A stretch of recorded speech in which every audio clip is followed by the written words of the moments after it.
Assalamualaikum warahmatullahi wabarakatuh. My name is Hasna Nadila binti Mak Fauzi. So now my friends and I will present about the issue or crisis that happened in politicians in our country, especially this year, 2020. So for the introduction, firstly, as a Malaysian and society in this country, it is important for us to know about the new issue or new crisis that happen in our country. The popular issue and family issue that happen nowadays is due to Covid-19 crisis. So based on this topic, my friends and I had decided to choose about the roles of politicians and leaders in handling Covid-19 crisis. From the Covid-19 crisis, Tun Dr. Mahathir and Pakatan Harapan government had managed to handle this issue but in short period of time, because after his resignation as a 7th Prime Minister, Tan Sri Muhyiddin Yassin was sworn in as 8th Prime Minister or new Prime Minister.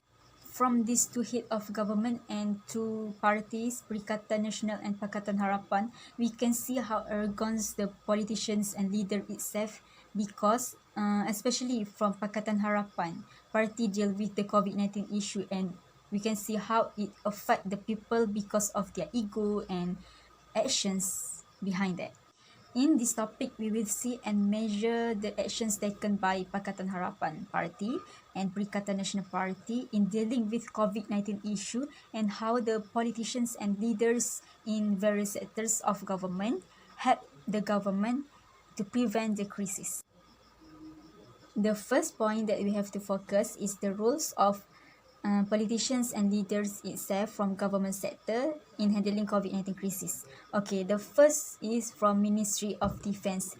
As we can look further, Ministry of Defence is one of the government sectors that have put high energy and high risk to prevent and overcome this problem, especially to make citizens aware of the virus.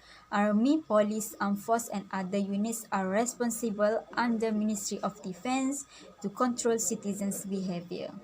For example, we can see on methods and actions taken from the COVID-19 Consumer Safety and Defence Ministry in Malaysia. Malaysian's ministry is the one that help enforce order for people to stay at home and amid the coronavirus outbreak. Defence Ismail Sabri told a news conference that the decisions was made at National Emergency Meeting to have the military assist the police of the Restrictions of Movement Order or MCO, and defined as a part of social distancing measure, and the government announced as a movement control order. Besides, police have one of possible arrest of those who's wandering around without any purpose under Prevention and Control Infection Disease Act 1988 and the Police Act 1977.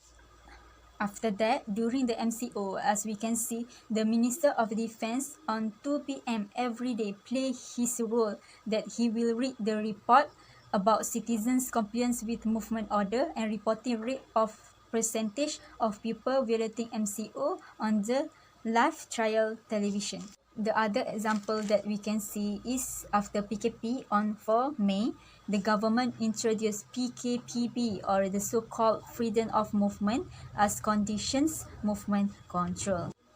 Okay, last from me is do not let this brilliant period of time be ruined by the rash decisions from the policymakers, because whatever you decide, make it together. Assalamualaikum, my name is Nur Syabika Syara binti Muhammad Sabri from A104D.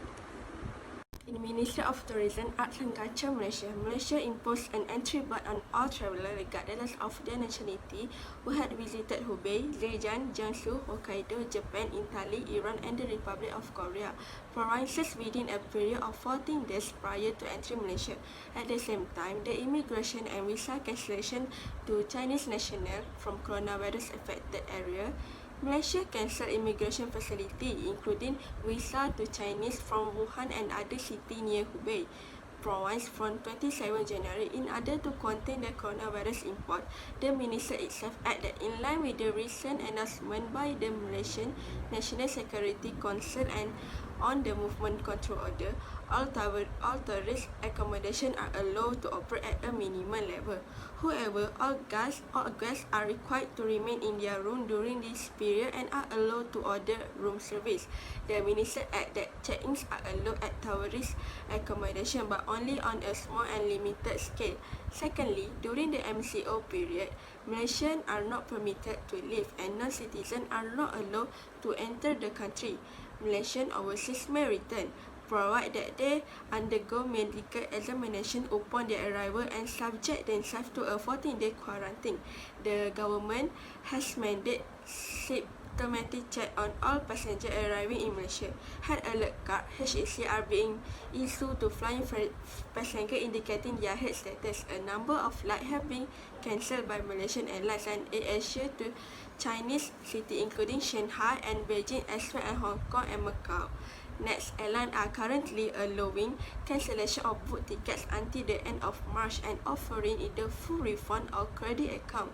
Next, for non-citizens wanting to enter Malaysia, only those with diplomatic status, permanent resident, and expatriate working visa involved in essential service will be permitted to do so on a case-by-case basis and will also be subject to a 14-day quarantine upon entry.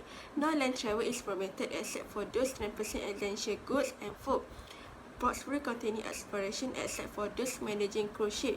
Domestic and international air travel will continue during this period, subject to the travel bans in the place. The operation of local and international cargo company which involve scheduled and non-scheduled cargo movement are also permitted. Assalamualaikum. My name is Nur Fatin Adirah binti Aidin and I will present about economics of Malaysia during COVID-19.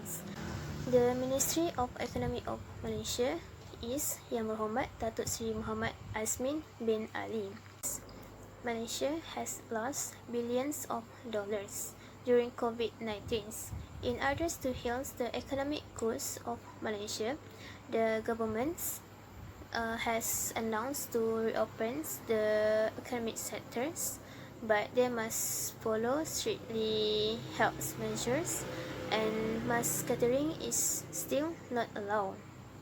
The government decisions to open almost all economic sectors is expected to have positive impacts of the economic growth and financial positions of the country. These decisions of governments are because to prevent the company from collapsing.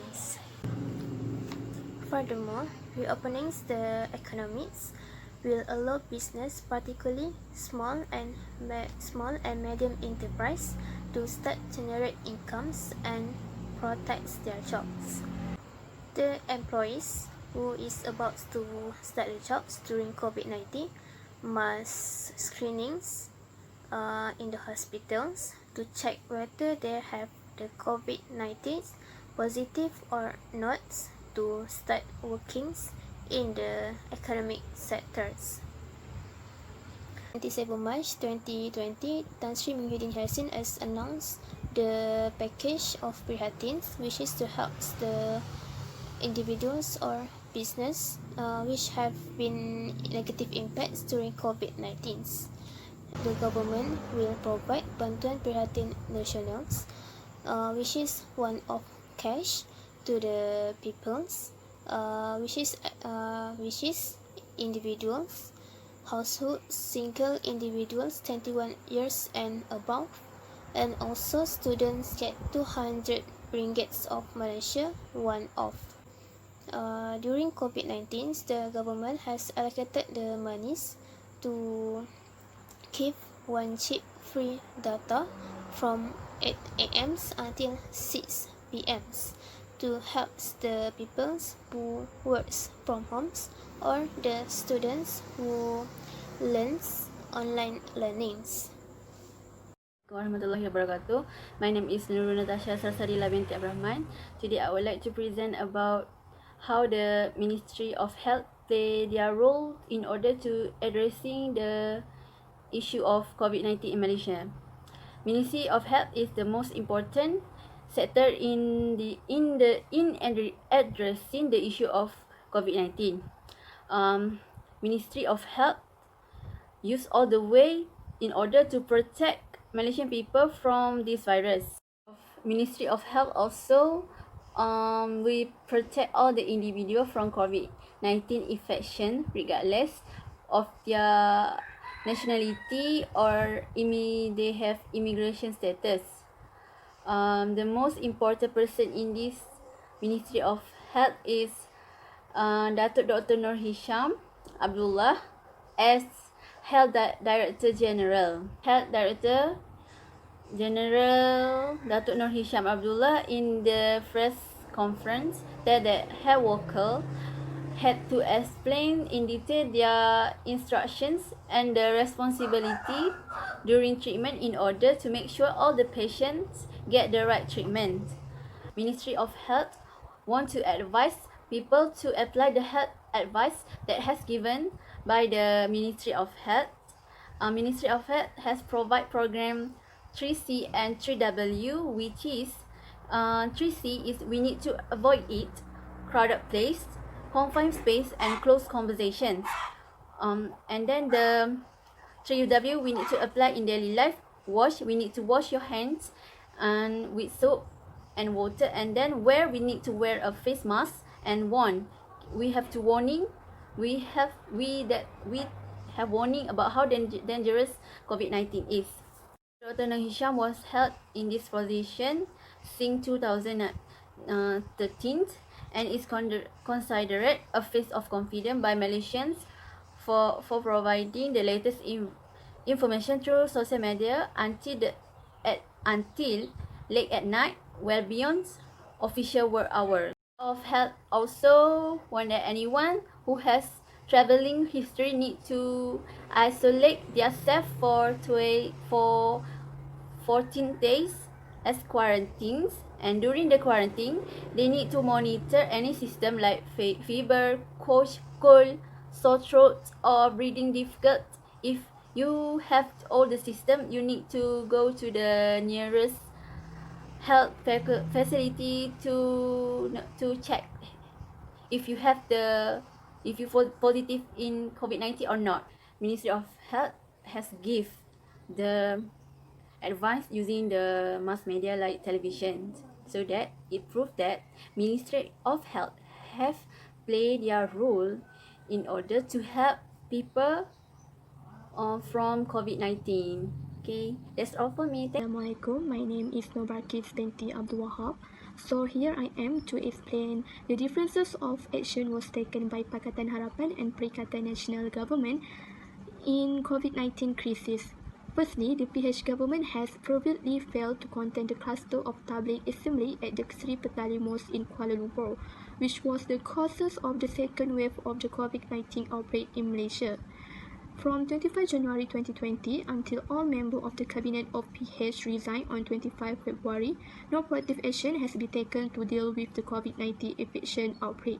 At the same time, there was pressure from some NGO to argue PH to act immediately so that Chinese tourists were not allowed to enter during the COVID-19 epidemic. The answer from the PH state government at the time was where to locate Chinese tourists. The PH government wished to make Malaysia visit year especially attractive for Chinese tourists to the country. Because the PH-led government is reluctant to deal with COVID-19 control, many of those who have just returned from countries affected by COVID-19 outbreak appear to be still roaming around and working without compliance with health and control criteria as long as the COVID-19 outbreak began and was detected on January 25.